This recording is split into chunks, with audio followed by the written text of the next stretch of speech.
पराभव विनम्रपणे स्वीकारतो. निवडून आलेल्या उमेदवारांचं मनापासून त्यांचं अभिनंदन करतो, त्यांना शुभेच्छा देतो. भारतीय जनता पार्टीचा जिल्ह्यातला एकूणच परफॉर्मन्स हा अतिशय चांगला राहिला, त्याबद्दल पालकमंत्री महोदय असतील आणि त्यांचे सर्व काम करणारे कार्यकर्ते यांचंही अभिनंदन करतो.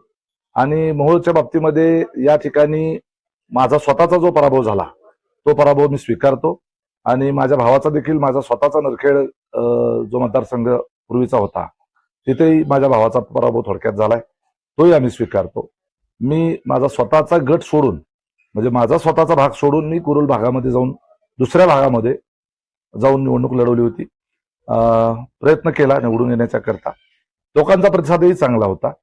तुम्ही सगळ्यांनी पाहिले 8-10 हजार लोक त्या ठिकाणी जमली आणि समोरच्या उमेदवाराला 200-300 लोक जमायचे नाहीत, तरी त्या ठिकाणच्या जनतेने कौल हा भारतीय जनता पार्टीच्या उमेदवाराला दिला. मी सचिन जाधव यांचं अभिनंदन करतो. त्यांनी